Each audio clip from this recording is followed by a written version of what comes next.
सभी बहन भाइयों को राधे कृष्णा। सबको राम राम, राधे श्री राधे कृष्णा। आज मैं आपके सामने इंदिरा एकादशी की व्रत कथा लेके आई हूँ। आश्वयुज माह के कृष्ण पक्ष की जो एकादशी पड़ती है उसको इंदिरा एकादशी कहते हैं। उसी की कथा लेके आई हूँ। कथा इस प्रकार है।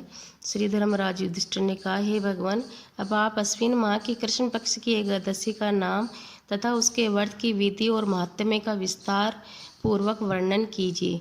श्री कृष्ण भगवान ने कहा, हे राज राजेश्वर, इस अश्विन माह के कृष्ण पक्ष की एकादशी का नाम इंदिरा है।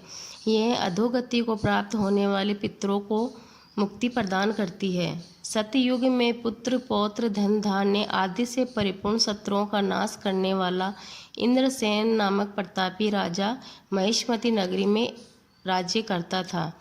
एक समय जब राजा अपनी सभा में विराजमान था, तभी उसी समय देवर्षि नारद जी वहाँ पे पधारे। राजा ने मुनि को आया देखकर अपने आसन से उठकर उनका आदर सत्कार कर प्रणाम करके अर्घ्य दे और उनका पूजा कर उच्च स्थान पर बिठाया। देवर्षि नारद जी ने कहा कि हे राजन, आपके राज्य में सब कुशल पूर्वक है। मैं आपकी धर्मपरायणता को देखकर अत्यंत प्रसन्न हूँ। तब राजा ने उत्तर दिया कि हे महर्षि, आपकी दया से मेरे राज्य में सब कुशल पूर्वक है और आपकी कृपा के कारण मेरे यज्ञ आदि सभी कर्म सफल भी हुए हैं। हे देव, अब आपकी क्या आज्ञा है? नारद जी ने कहा, हे राजन, मुझे एक महान आश्चर्य हो रहा है। वह यह है कि एक समय जब मैं ब्रह्मलोक से भ्रमण करता हुआ यमलोक में पहुंचा, तो वहां पर यमराज की सभा के मध्य मैंने तुम्हारे पिताजी को बैठा हुआ देखा। हे राजन, तुम्हारे पिता महान ज्ञानी ध्यानी धर्मपरायण थे, किंतु एकादशी का व्रत खंडित हो जाने के कारण यमलोक में गए हैं। तुम्हारे लिए मैंने मेरे द्वारा एक समाचार भेजा है। उन्होंने कहा कि यदि मेरा पुत्र अश्विन माह के कृष्ण पक्ष की इंदिरा एकादशी का व्रत मुझे अर्पण कर दे, तो अवश्य मैं यमलोक से छूटकर स्वर्ग लोक को प्राप्त हो जाऊंगा। जब नारद जी द्वारा राजा ने अपने पिता का यह दुख समाचार सुना, तो वह अति दुखी हुए और नारद जी से इंदिरा एकादशी के व्रत की विधि बताने के लिए कहा। तब नारद जी ने कहा, हे राजन, अश्विन माह के कृष्ण पक्ष की दशमी के दिन प्रातः काल श्रद्धा सहित स्नान करने के पश्चात दोपहर को भी स्नान करें। उस समय जल से निकलकर श्रद्धापूर्वक पितरों का श्राद्ध करें और एक समय भोजन करें। रात्रि को पृथ्वी पर शयन करें। दूसरे दिन प्रातःकाल एकादशी की दातुन करके स्नान करें। तत्पश्चात भक्ति पूर्वक व्रत को धारण करते हुए कहे कि मैं आज समस्त भोगों को त्याग कर निराहार रहकर कल भोजन करूंगा।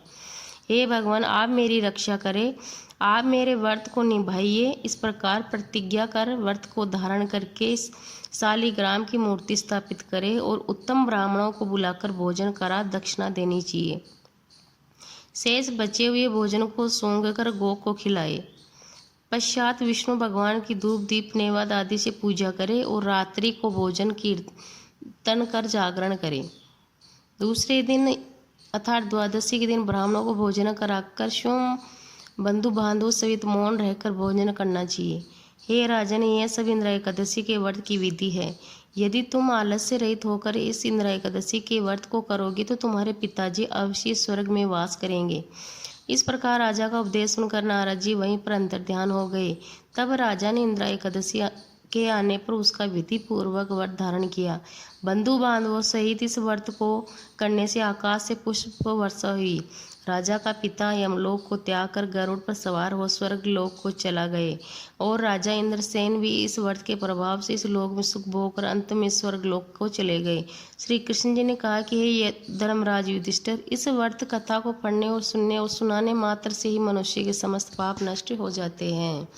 इस तरह ये एकादशी व्रत की कथा समाप्त होती है। इसके बाद में आप तुलसा जी की कहानी सुनिए। आप सभी को 11 मैया की बहुत बहुत बधाई हो। जय श्री कृष्णा, जय श्री राधे।